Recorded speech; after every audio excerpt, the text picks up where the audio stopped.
Muy buenas tardes, compañeros de Lógica Digital. Vamos a hacer la presentación del segundo parcial que lo titulamos Contador flip-flop JK ascendente visualizados en dos displays mediante pulsos de presión sanguínea captada por la técnica de fotoplestimografía. Los integrantes del grupo es Luis Fernando Blum, Nicolás Hernández Díaz y Jaime Andrés Portilla Jaimes. Primero vamos a definir o a tener un acercamiento con el concepto de fotoplestimografía. La fotoplestimografía es una técnica que se basa en medir las pulsaciones cardíacas del cuerpo humano. Esto por medio de reflexión de luz. Básicamente lo que se hace es un emisor de luz, que en este caso esto puede ser un LED o un LED infrarrojo, y un receptor de luz, que es un elemento que se comporta botando bajas resistencias o altas resistencias, depende de la luz que se está emitiendo. Bueno, entonces en cada pulso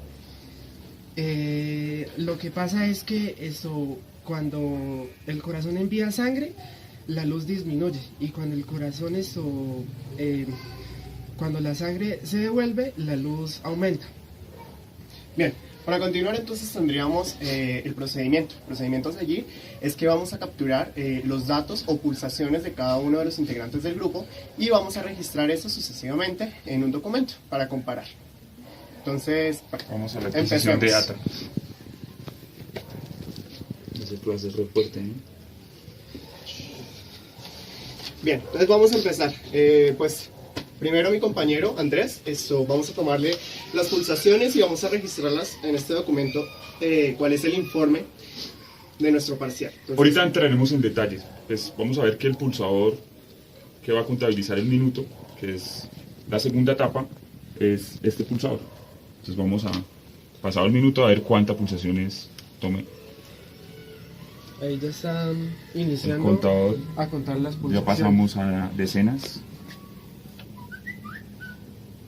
Eso significa que cuando hablamos de decenas y unidades, entonces tendríamos que las decenas vendrían siendo el bit más significativo y las unidades el bit menos significativo.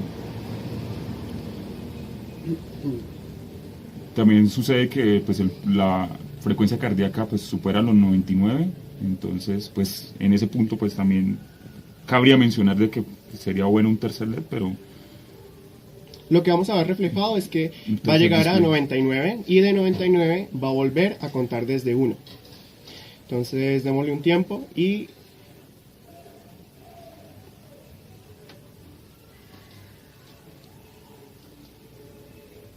como fue el caso, ya llevamos 103. Ya 104 pulsaciones.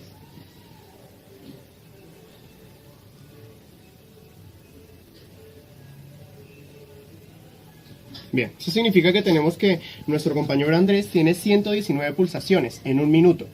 Ahora, para resetear el sistema y poder capturar el segundo dato, que vendría siendo el de nuestro compañero Blum, y que al mismo tiempo lo almacena, mire que todavía no hemos dado ninguna indicación para que se resetee y esté aún mandando esa información, ese almacenamiento de esa data.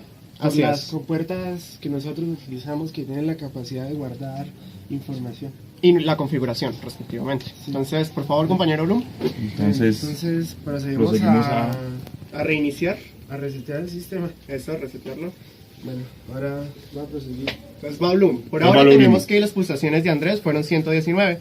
Vamos a ver, Blum, cuántas pulsaciones en un minuto acá es capaz de emitir. Y con este iniciamos nuevamente el conteo del minuto dicho, del intervalo que tenemos que tomar. Ahí empezó ya.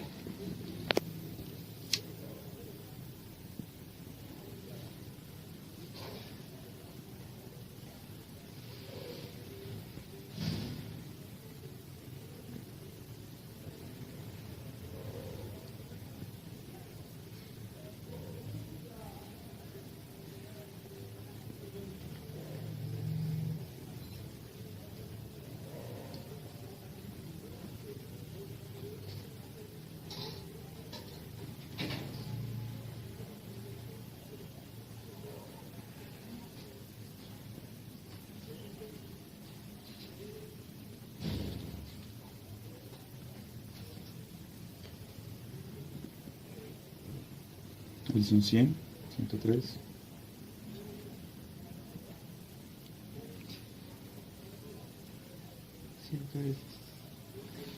Bueno, 121. finalmente tenemos 121 pulsaciones en un minuto para nuestro compañero Bloom. Ahora, En este tercero, aunque vamos a tomar una data del minuto. ahora procedemos a reiniciar nuevamente el sistema para que se queden 0 pulsaciones. Y, pues Bloom lo activa. Bloom activa al iniciar cuando yo le diga exactamente el Bueno, iniciar. me dejan por favor colocar el Entonces, esperen primero. ¿Listo? dedo. Listo, ya tengo el Entonces, dedo. a la cuenta. 3, 2, 1. Para corroborar que Que sí después lo se explicaremos, está el circuito contando monoestable si esté manejando el intervalo de 1 minuto. sí.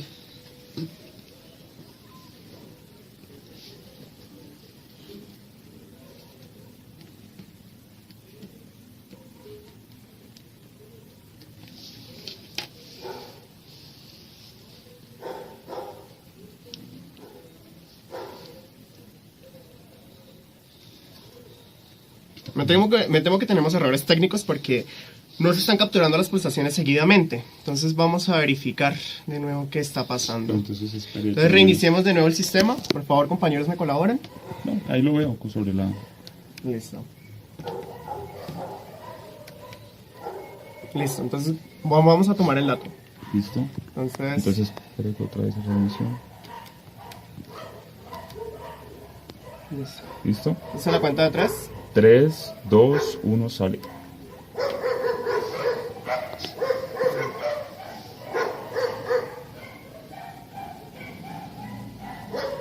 Lo mejor es que es un video fluido, pues.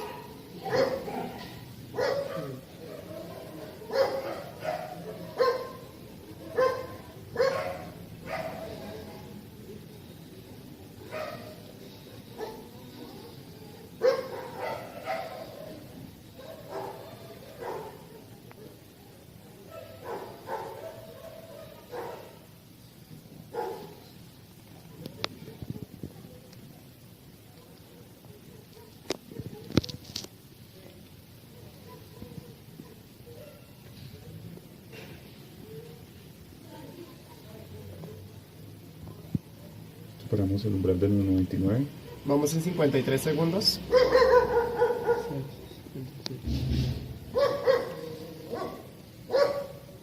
Y ahí se quedó. La toma se quedó ahí. Pues o sea, esto que salió 1 minuto 2 segundos ya es debido a la... Bueno, ya cosas humanas. De hecho, yo lo Sí. paré después. y- Pero estamos en el rango que es 2 segundos, en cuestión de 60 segundos no es mucho, y también pues que lo paramos ahí. Lo que queremos es ver es que si almacena, hasta que no le pulsemos los pulsadores, valga la redundancia, y ¿Listo? ahí todavía está el circuito almacenando. Entonces, finalmente tenemos esto. Hemos terminado la metodología. Acabamos de tomar las pulsaciones de mis compañeros y la mía, pues, sucesivamente. Entonces, como se dan cuenta, comparando las pulsaciones, tenemos que mi compañero Andrés tuvo 119 pulsaciones, nuestro compañero Bloom tuvo 121 y yo, respectivamente, tengo 119 pulsaciones también. Entonces, Lo que vamos a continuar es explicar las 6 etapas paso a paso. bien, siguiendo con nuestra metodología, hemos estructurado nuestro proceso en 6 etapas. Bien, entonces como podemos ver acá, tenemos que para nuestra primera etapa tenemos un circuito de acondicionamiento del cual se los voy a explicar a continuación. ¿Qué es nuestro circuito de acondicionamiento? Bien, como se pueden dar cuenta, tenemos nuestro querido pulsador. El pulsador está formado por una fotocelda y un LED. Bien, entonces, ¿qué sucede? Nuestra fotocelda, en el momento en el que recibe luz, se comporta como un circuito cerrado, un cortocircuito. Entre más luz reciba, menos resistencia hay, eso significa que la corriente fluye más. Sin embargo, cuando hay menos luz, entonces nuestro circuito se comporta como un circuito abierto.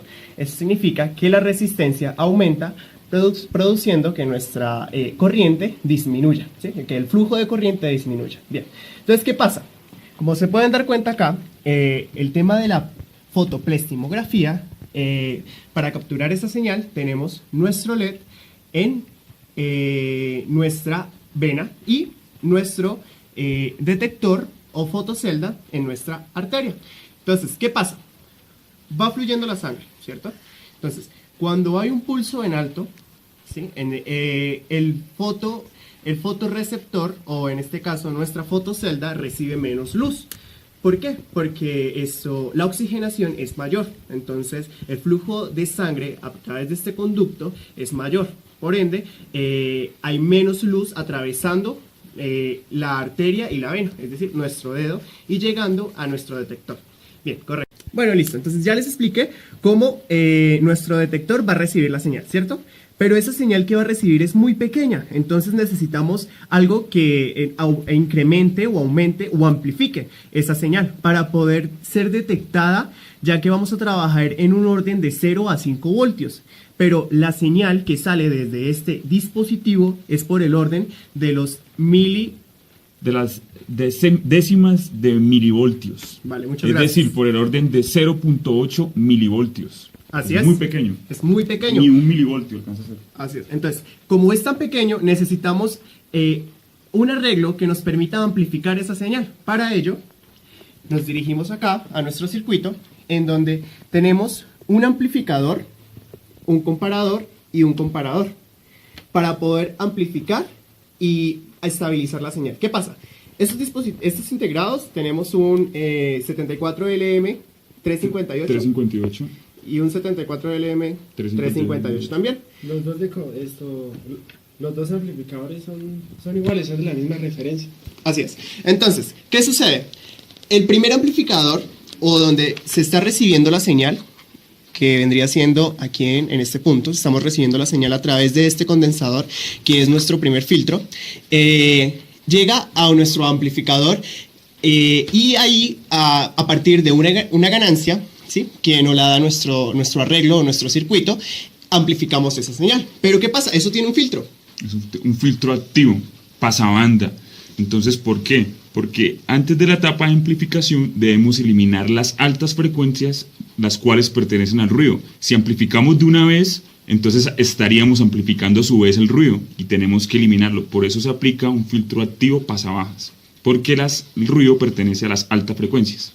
Bien, eso significa que aquí, aunque tenemos una ganancia y estamos amplificando, como dice mi compañero, necesitamos eliminar el ruido, ¿cierto? Pero también, luego de tener esa señal con poco ruido y además un poco amplificada, llegamos a un comparador. El comparador lo que hace es llegar y cortar esa señal. ¿Pero qué es lo que corta? Bien, entonces tenemos nuestro pulso o pulso del corazón que tiene 1, 2, 3 picos, P, R, T, ¿cierto? Pero nos vamos a enfocar en el pico más alto, que está estructurado por una cresta Q, por una cresta R y por una cresta S. Necesitamos, ¿qué hace el comparador en sí? Llega y establece este pulso, que si se dan cuenta es una frecuencia, lo corta a 0 y lo corta a 5, ¿cierto? Pero no es suficiente porque nuestro comparador, aunque corta esa señal, tenemos 2 picos más. Entonces, para poder estabilizar un poco más la señal, utilizamos otro comparador. Ahora, la duda es, ¿pero qué es un comparador?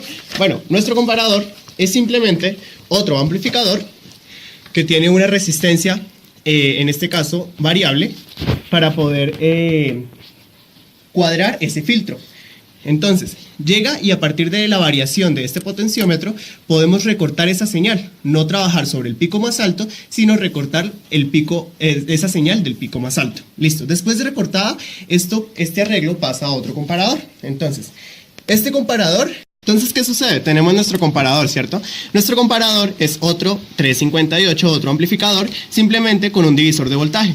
¿Para qué? Para poder estabilizar un poco más esa señal, ¿cierto? Porque ya teníamos un comparador, pero necesitamos estabilizar esa señal que manda nuestro comparador, porque todo dispositivo tiene un ruido. Bien, entonces, luego tenemos un 555. El 555 está configurado de forma estable para un rango de tiempo de 0.04. ¿Por qué 0.04? Tenemos un tren de pulsos, ¿cierto? Tenemos un tren de pulsos configurado en un lapso de tiempo en alto a 0.004. Bien, ¿qué pasa? Está la señal de nuestro corazón, que son 3 picos. Bien. Entonces, ¿qué pasa? Nosotros necesitamos capturar todo este rango. Entonces, para capturar todo ese rango de pulso, ese pulso se da en 0.004 segundos, ¿sí? Regularmente.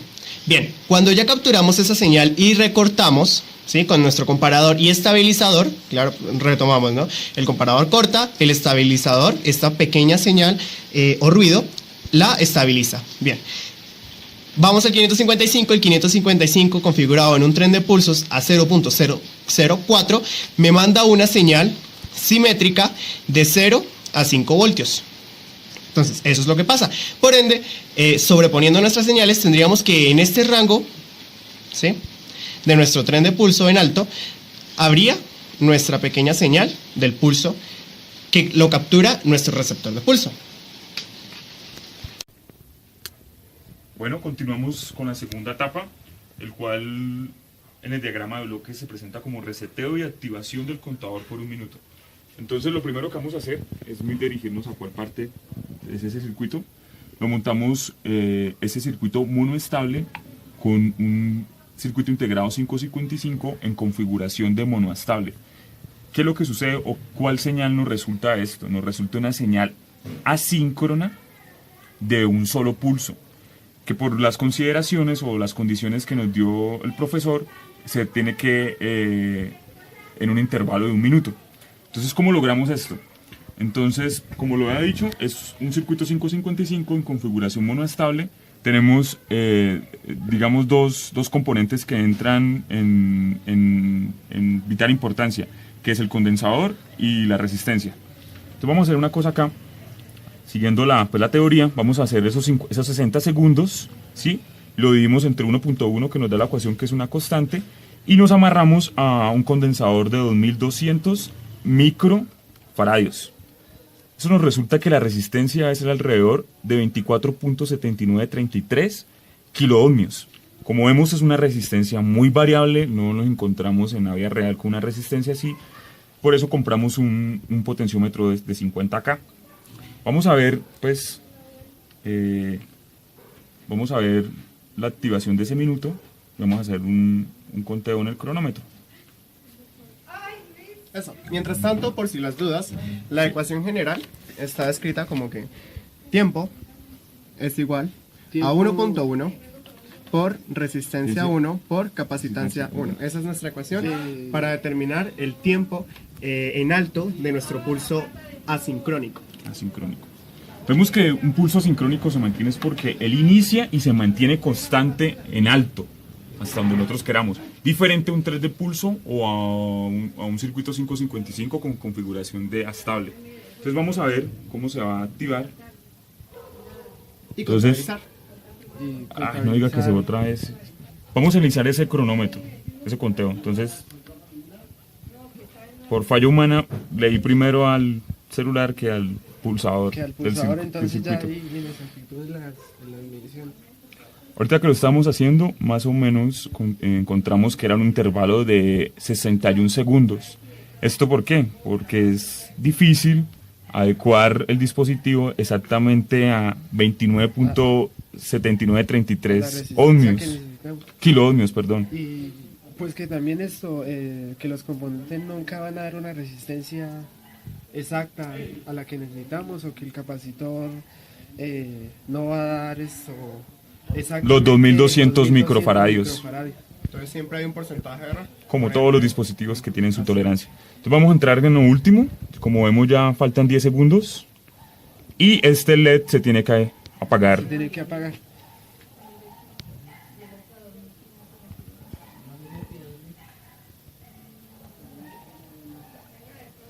Lo paré adentro, pero sí, más o menos estamos en 61 segundos.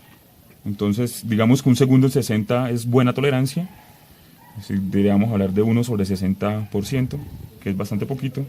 Y pues con eso terminamos la segunda etapa, que es reseteo y activación del contador por 1 minuto.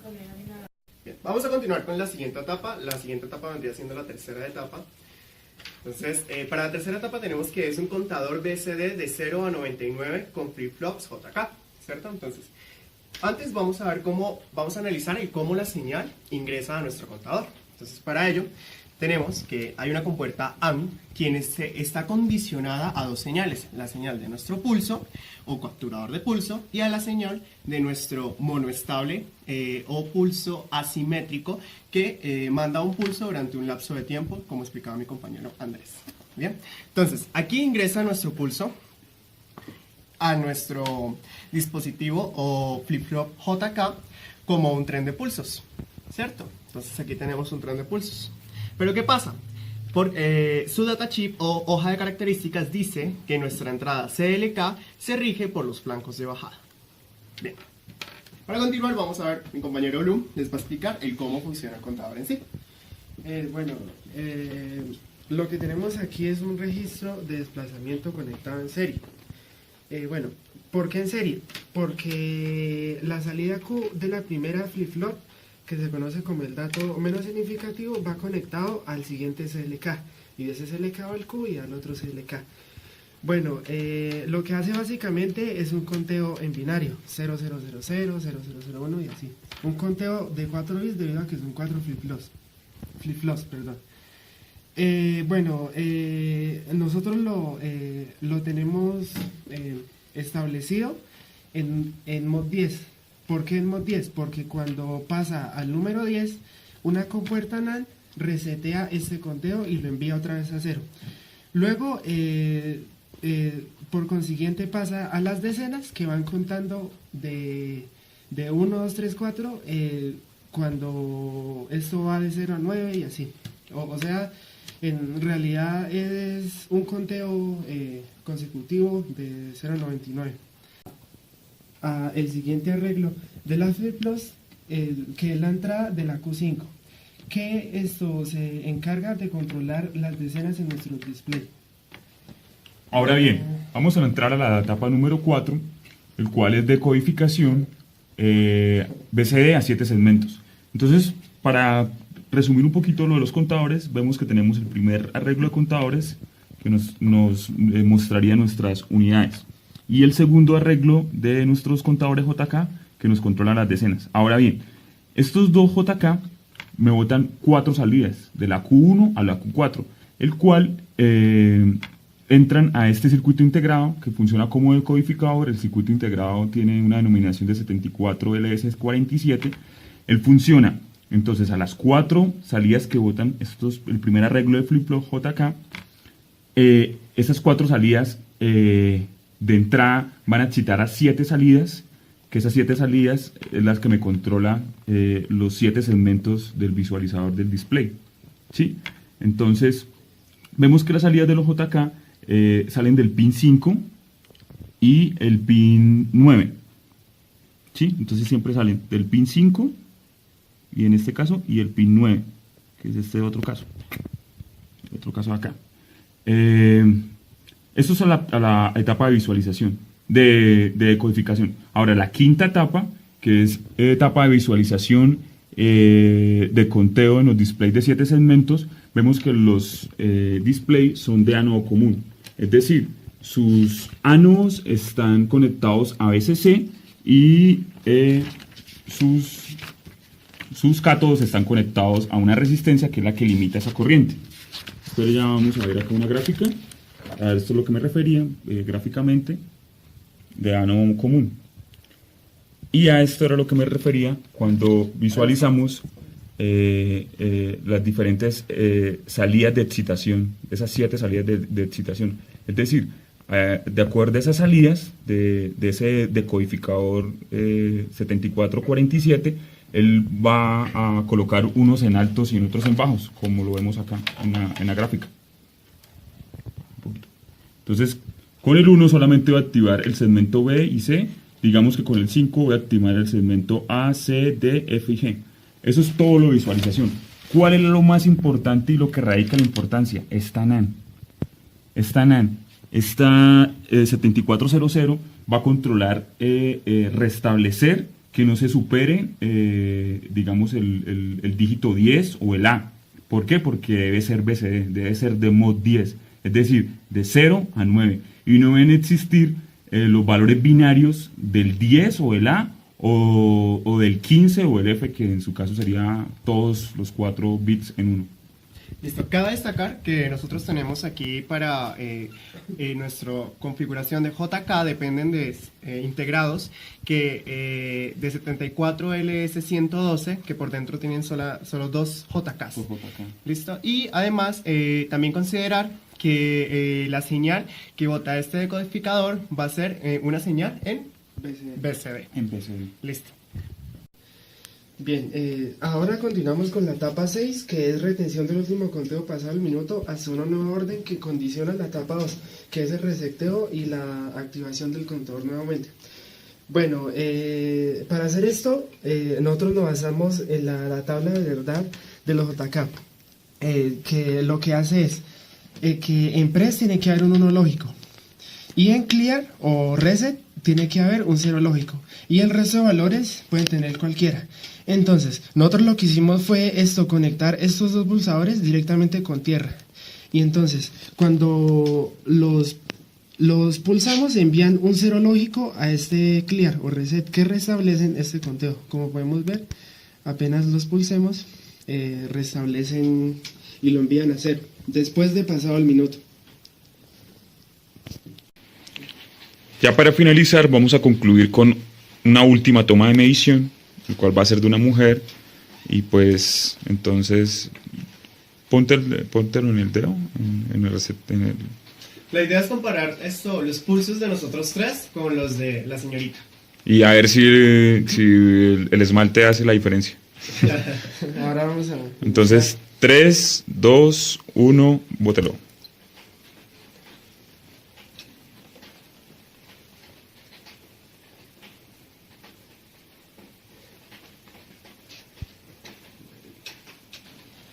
Espera que...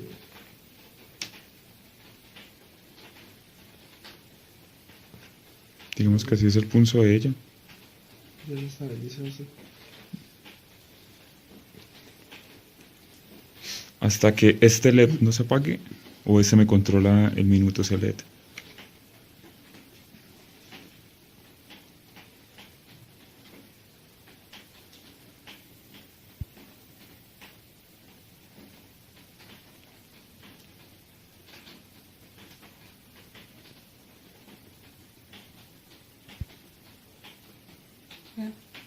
Listo, ya se apagó. Significa que tenemos 81 pulsaciones en un segundo, en un minuto. ¿Cuántos segundos dieron? Dieron ¿No tomó? 55 segundos. 55 segundos, es que cambiamos el valor del potenciómetro. Pero con esto ya hemos finalizado nuestra segunda entrega de parcial correspondiente al grupo A de Lógica Digital para el profesor ingeniero José Daniel Corso. Buenas noches, que esté muy bien.